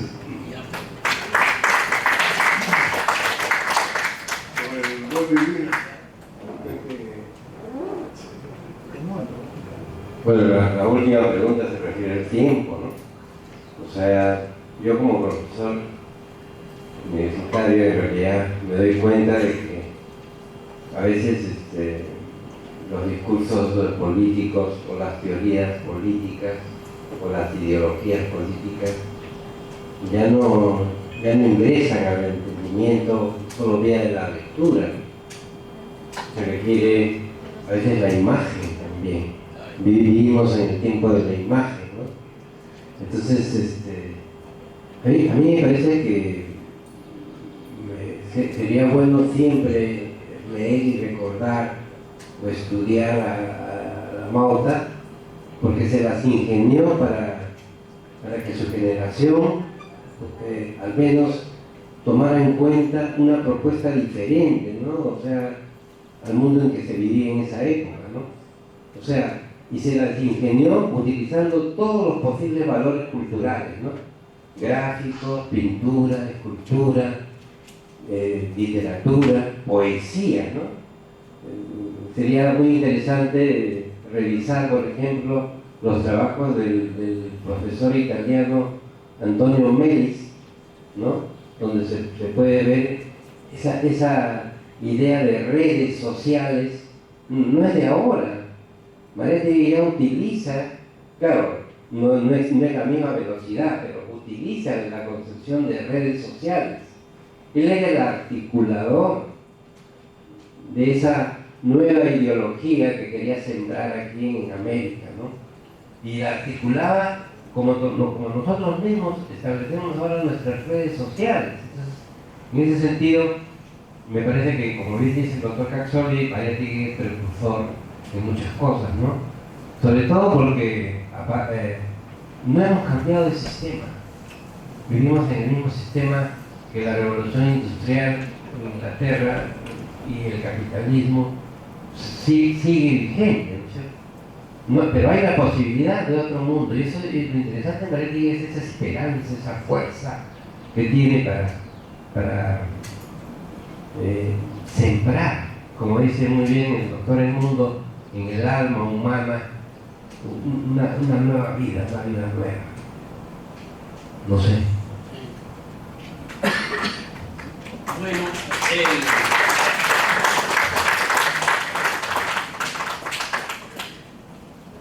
a golpes estamos aprendiendo. La pregunta, como dicen los sabios, nos dará el tiempo para que antes que se destruya la vida humana, la transformemos. Falló el socialismo soviético. El socialismo chino le ha ganado, pero igual ha destruido medio planeta y lo está derrotando, lo está arrinconando al capitalismo. Y Mariátegui, ¿qué planteaba? Él le llamaba socialismo indoamericano. Indoamericano. No americano nomás, no. De la cultura de la raza india de América. ¿Y cuál es la diferencia? Podemos resumirla en una cosa. Para eso es importante ver el factor religioso. Las tres grandes religiones abrámicas que nacen del mismo lugar, judaísmo, cristianismo e islamismo, y tienen como libros sagrados más o menos lo mismo.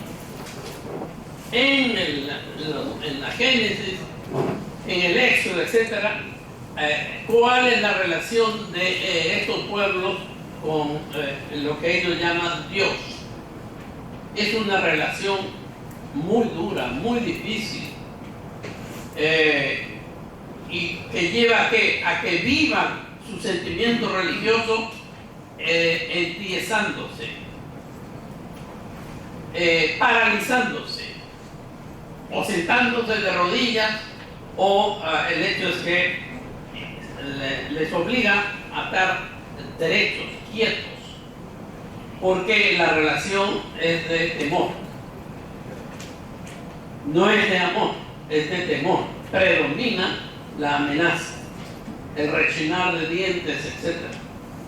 ¿Y cuál es la relación en estos pueblos de las culturas de la Via Yala o de América?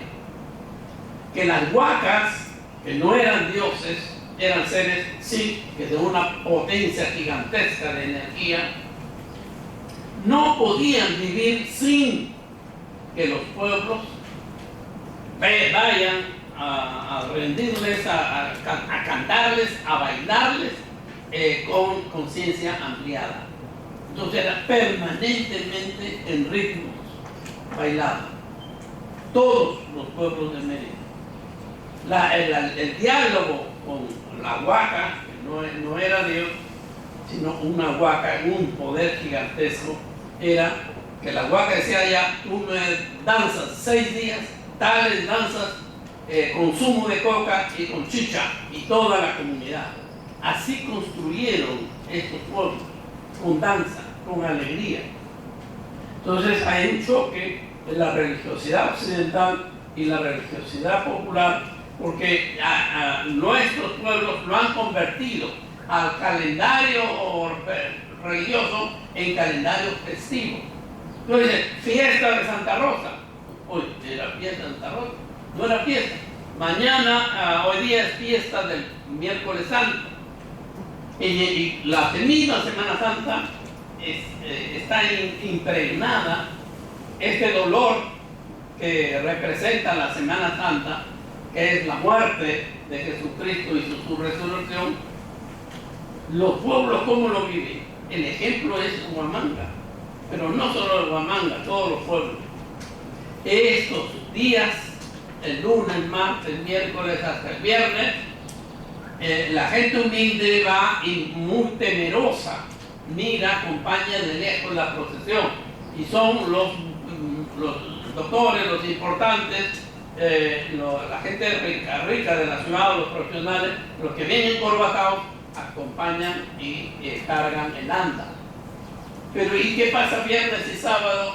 Y domingo. Los pueblos se apropian, porque triunfa la vida. Y yo les recomiendo, visiten Huamanga y van a ver cómo las comunidades bajan y se apropian, arman el anda el sábado todo el día y salen en la noche, y es la jarana donde bailan 100.000 personas. Por eso todas acostumbradas, todas tal como dice la huaca, bien con conciencia profunda, con conciencia ampliada, consumo de coca y con chicha. Pues en esta villa no hay chicha, sino cerveza o caña, ¿no? Cañazo o pisco. Pero lo hacen bailando, lo hacen en una celebración del triunfo de la vida sobre la muerte. Son dos maneras de vivir la religiosidad. Y Mariátegui estaba construyendo su propia religiosidad. Por eso es que él reivindica contra los izquierdistas ateos. Él dice, no, el sentimiento religioso es válido. Otra cosa, no lo confundan con iglesia, el obispo, el arzobispo, el cura, el párroco, etc. Toda una jerarquía de mando. No, eso no es religión, eso es iglesia. Entonces él quiere construir, está construyendo una vivencia de la vida del sentimiento religioso más horizontal. ¿Cómo sería? No sabemos, se murió a los 35 años. ¿Cómo hubiese sido esa vivencia de la religiosidad? Pero algo de eso podemos aprender si es que viajamos por los pueblos. Jóvenes, viajen por los pueblos. Nosotros los menos jóvenes ya no podemos viajar por los pueblos, subir, saltar entre los carros, etcétera, los camiones, pero ustedes tienen que conocer al Perú y leer en cada pueblo qué están diciendo, cómo vive tal y cual experiencia. Y justamente termino con volver a recuperar la producción de la alegría como el centro, lo más supremo de la felicidad. Y eso llamamos fiesta. Fiesta de cumpleaños, fiesta del nacimiento de mi hijo, fiesta del matrimonio. Y cuando en mi tierra, yo no sé si en la tierra de ustedes, enterramos a nuestros muertos. Así ha sido con mi padre, con mi madre, con mis dos hermanos, mayor y menor, que han muerto. Se llora, se arranca uno la entraña, pero terminan de echar la última palanada de tierra y la banda de músicos suenan los platillos, ¡ching! Y se arranca. A ver quién para el baile ahí, agradeciéndole al muerto que ha vivido entre nosotros y que compartimos felicidad y alegría, agradecidos de que vivió. Muchas gracias por tu vida que nos has dado. Y nosotros te estamos acompañando en tu transformación de ser humano a ser cósmico. Ahora tenemos la ventaja de que nos mandan estos telescopios gigantescos que están dando vueltas por la Tierra, nos mandan las fotos. Y yo sí he dicho, ay, mira, ahí está mi hermano, mira, mira, porque son millares y millares de estrellas, de luceros, de astros, de constelaciones, y que juegan. Le digo, vamos a jugar a las escondidas, como jugábamos en el barrio, en la casa antes de jugarnos a las escondidas, escondiéndote detrás de una estrella grande para que no te vea, pero tienes que moverte, porque si no te van a encontrar ahí. Bueno, justamente es un momento en que una civilización se acaba, como decía Mariátegui, la civilización occidental está muriéndose, y el Trump ha venido y lo ha descompuesto completamente. La ha desarmado, los palos y las vigas por un lado, por otro lado. Bueno, es nuestra gran ocasión de armar otra civilización. Y ahí tienen que las universidades estar abiertas. ¿Qué cambios podemos producir dentro de la escuela? Y particularmente mi énfasis está en la escuelita. Que no nos aburran, no aburramos a los niños, a los jóvenes con esa rigidez. ¿Qué quieren ellos? Jugar. Muy bien. Y justamente uno de los libros que sacaba años anteriores es Fútbol en la escuela, goles en las aulas. Si ellos quieren jugar, se fregaron. Como decía un colega, se fregaron que ahora tienen que aprender a jugar. O sea, ya tienen que demostrar el estadio. ¿Qué es un estadio? Y dibujas en la pizarra un redondo. No hay. Los mismos niños dicen, no es estadio. ¿Cómo es el estadio? Averiguar. Investiguen.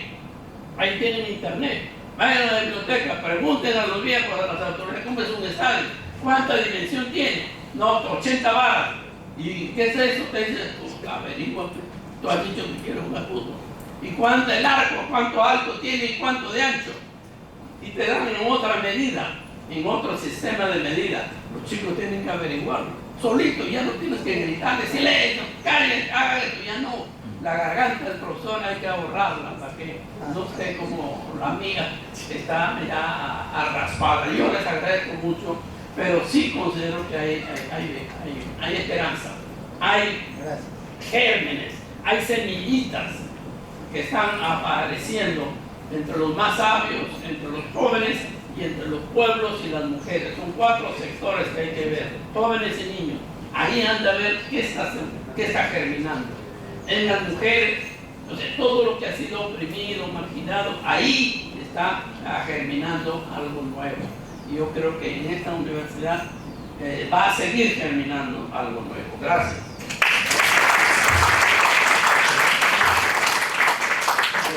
Agradecido la presentación, un fuerte aplauso para nuestro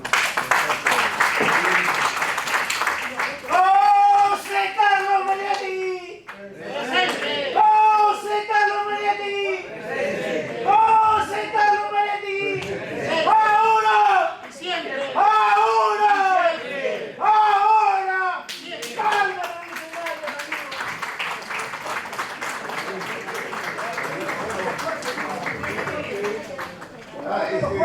procedemos también, Javier, por favor, un presente. Una foto corporal, por favor.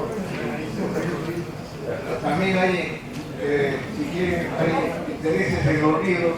Acá vieron el libro abierto de Mariátegui. Acá está para algunos, para después reproducirlo. Podremos hacer cuando no estamos por acá, por favor, vamos a hacer un presente. No se va todavía. A la foto, ¿ya? Una foto, por favor. Pero rápido porque se van a ir. Bravo. Muy bien.